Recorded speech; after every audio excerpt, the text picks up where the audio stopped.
Hi, இன்றைக்கி எங்கள் வீட்டில் நாட்டுக்கோழி குழம்புங்க. அதுக்காக நாட்டுக்கோழி ஒன்று வாங்கிட்டு வந்து உரிச்சிட்ருக்கோம். அது எப்படி க்ளீன் பண்ணி, எப்படி கட் பண்ணி, எப்படி சமைக்கலான்னு பார்க்கலாம் வாங்க. அதுக்கு நாட்டுக்கோழி எடுத்து இது மாதிரி அதில் உள்ள ஹேரெல்லாம் க்ளீன் பண்ணிக்கோங்க. ஃபுல்லாக க்ளீன் பண்ணிடணும்.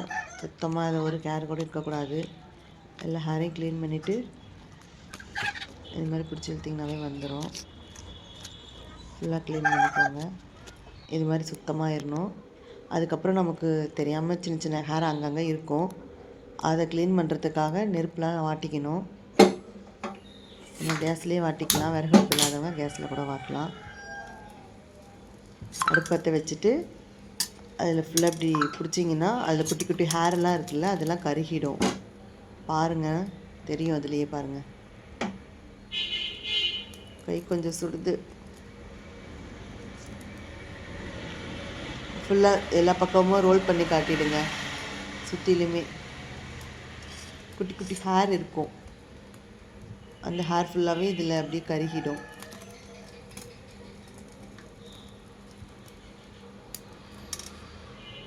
ஏன் இவ்வளோ நரசியமா இருக்கு?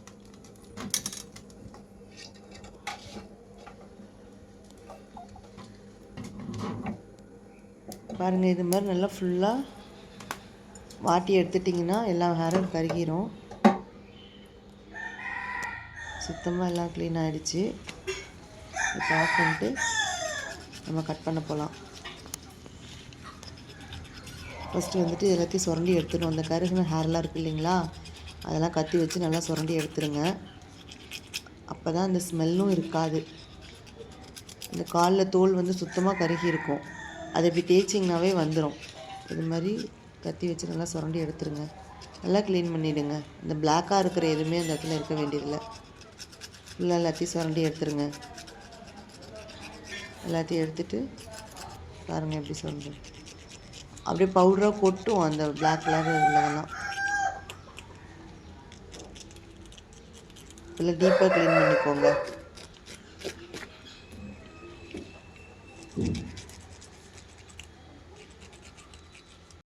அவ்வளோதான், க்ளீன் பண்ணியாச்சு. அதுக்கப்புறம் தண்ணி ஊற்றி கழுவிக்கோங்க. நல்லா தண்ணி ஊற்றி கழுவிட்டு தேய்ச்சி கழுவிக்கோங்க. கழுவிட்டு மஞ்சத்தூள் கொஞ்சம் எடுத்துகிட்டு வந்து மஞ்சத்தூள் போட்டு திருப்பி வாஷ் பண்ணணும்.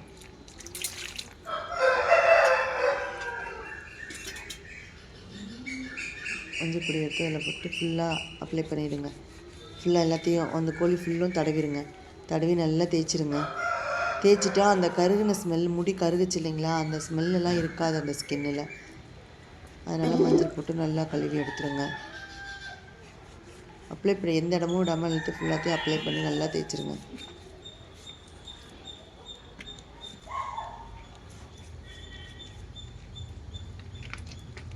ஃபுல்லாக க்ளீன் பண்ணியாச்சு, கழுவியாச்சு.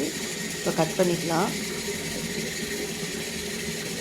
எனக்கு தெரிஞ்ச மாதிரி ஏதோ கட் பண்ணுறேன்.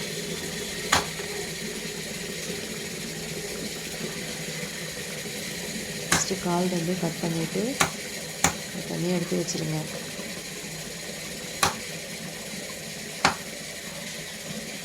நான் இப்படி தான் கட் பண்ணுவேன் எப்போதுமே.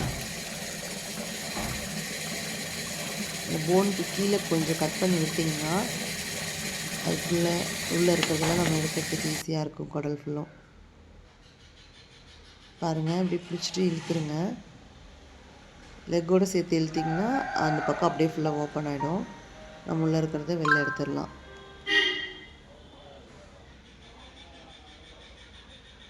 ஈஸியாக இருக்குது பாருங்கள் எடுக்கிறதுக்கு. இந்த மாதிரி எடுத்துருங்க.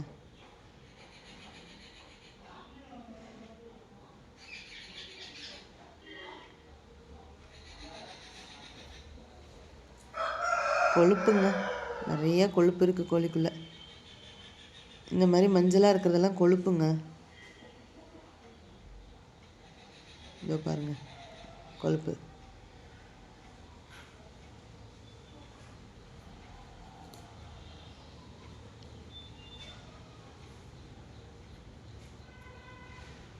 இல்லை அது மாதிரி எடுத்து மெதுவாக உள்ளே இருக்கிற குடல் எல்லாத்தையும் சுற்றணும். முட்டை இருக்குங்க கோழிக்குள்ளே.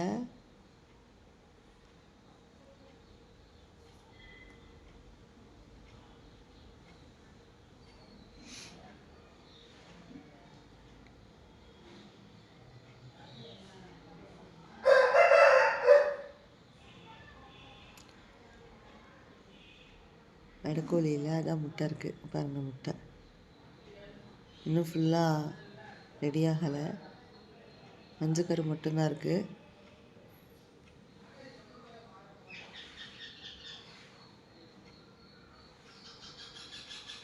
இப்போதைக்கு 3 முட்டை மட்டும்தாங்க இருக்குது. இன்னொரு முட்டை இருக்குது, இருங்க எடுக்கிறேன்.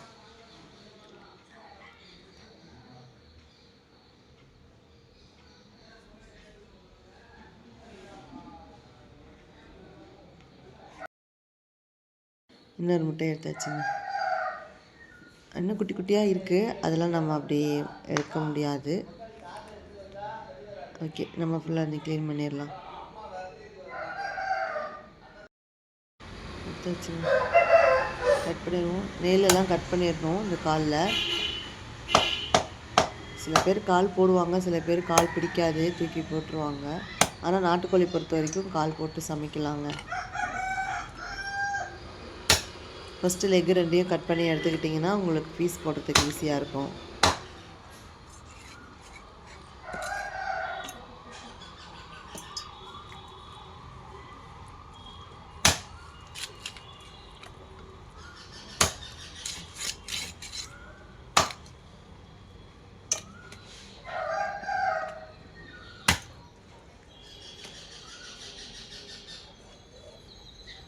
கட் பண்ணிட்டேங்க.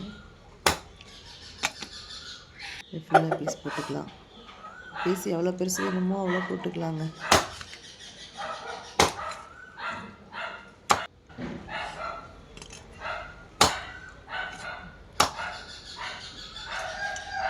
லெக் ஃபுல்லாக கட் பண்ணியாச்சு.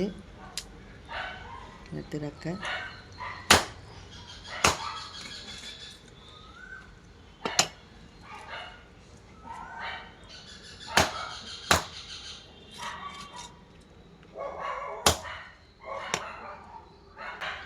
ஃபுல்லாக கட் பண்ணி பீஸ் போட்டு எடுத்துக்க வேண்டியதாங்க. அவ்வளோதான், கட் பண்ணி முடிக்க போகிறோம். பீஸ் போட்டாச்சு. தண்ணி ஊற்றி கழுவி க்ளீன் பண்ணி எடுத்து வச்சுக்கலாம். அதுக்கப்புறம் தாளிக்க வேண்டியது சோம்பு, கசகசா, கிராம்பு, பட்டை இதெல்லாம் எடுத்து வச்சு நுணுக்கி வச்சுக்கோங்க. லவங்கமும் அன்னாச்சி பூ, ஏலக்காய் நுணுக்க வேண்டாம். நல்லெண்ணெய் குக்கர் வச்சு அதில் எண்ணெய் விட்டுக்கணும். நாட்டுக்கோழிக்கு எப்போதுமே நல்லெண்ணெய் ஊற்றி சமைச்சா கொஞ்சம் டேஸ்ட்டாக இருக்கும். நுணுக்கி வச்சுருக்கோம் இல்லையா, பட்டை, கிராம்பு, சோம்பு இதெல்லாம் நுணுக்கி வச்சுருக்கோம். இதில் லவங்கம், பட்டை, ஏலக்காய், அன்னாச்சி பூ இருக்குது. இதை போட்டு எண்ணெய் சூடானதும் தாளிச்சிடணும்.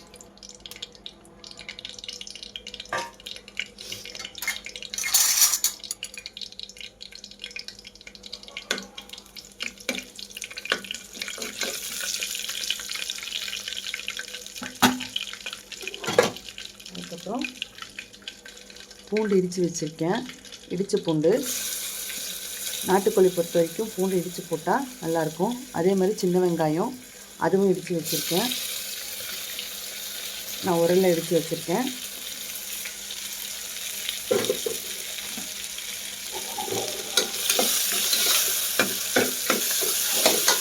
நல்லா வதக்கிக்கோங்க. பச்சை வாசனை போகிற வரைக்கும் நல்லா வதக்கிக்கோங்க.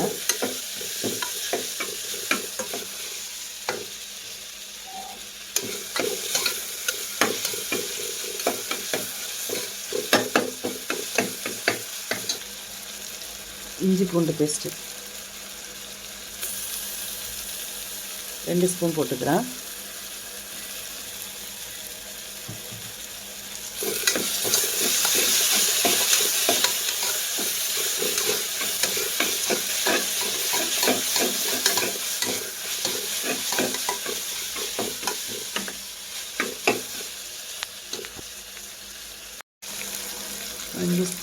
மஞ்சத்தூள் போட்டுக்கிறேன்.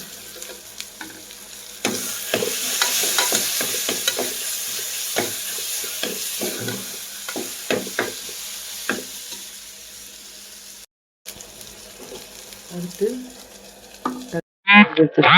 தக்காளி போட்டுக்கிறேன்.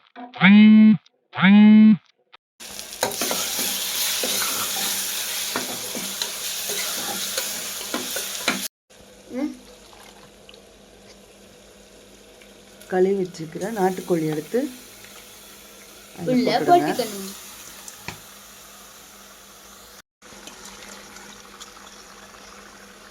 ஃபுல்லாக போட்டுக்கோங்க.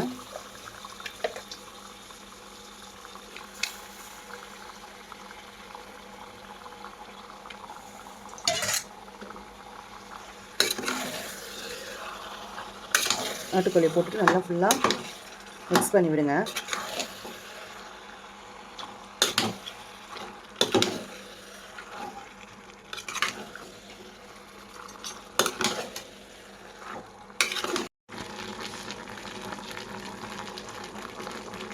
வீட்டில் அரைச்ச மிளகாத்தூள்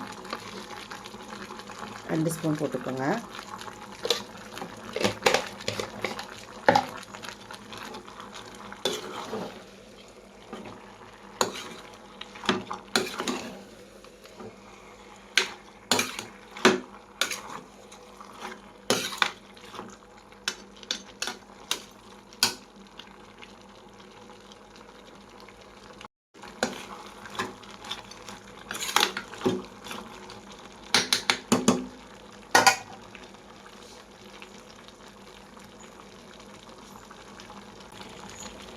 தேவைக்கேற்ப உப்பு போட்டுக்கோங்க.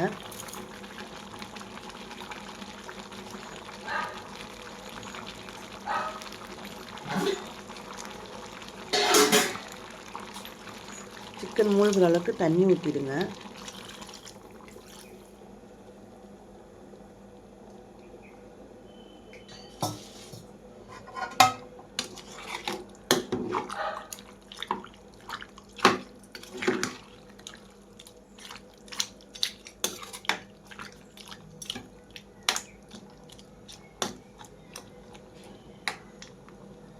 போட்டுட்டு கோழி வெட்டுறப்ப முட்டை இருந்தது, அதை அப்படியே மேலால் போட்டுடலாம். போட்டுட்டு குக்கர் மூடி போட்டு மூடி வச்சிடலாம்.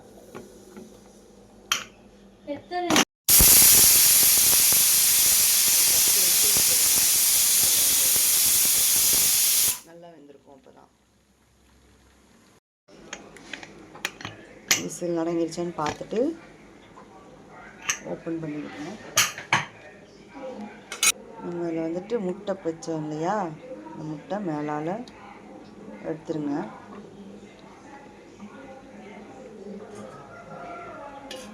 பிளேட்டில் வச்சுட்டு 3 முட்டை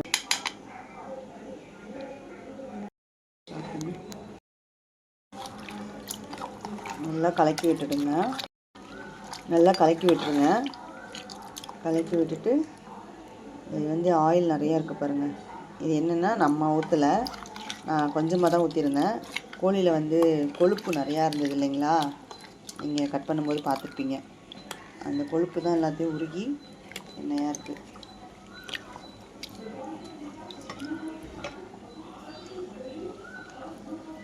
எல்லாம் வெந்துருச்சு பாருங்கள். நான் 10 விசில் விட்டேன், 10 விசிலில் வெந்துருச்சு. இதை வேறு பாத்திரத்தில் மாற்றிக்கலாம்.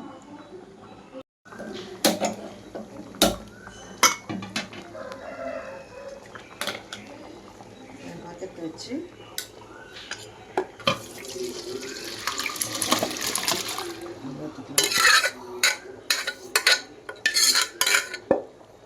வேறு பாத்திரத்தில் மாற்றிக்கலாம். மாற்றிட்டு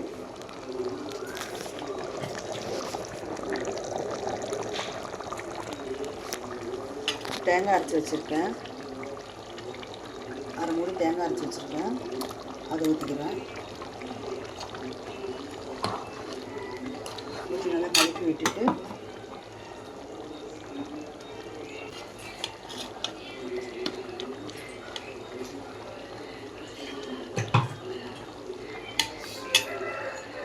எனக்கு நாட்டுக்கோழி குழம்பு கொஞ்சம் தண்ணியாக இருந்தால் தான் பிடிக்கும். திக்காக இருந்தால் கொஞ்சம் டேஸ்ட் கம்மியாக இருக்க மாதிரி என்னோடய ஃபீலு. உங்களுக்கு எவ்வளோ திக்காக வேணுமோ அவ்வளோ தண்ணி ஊற்றிக்கோங்க.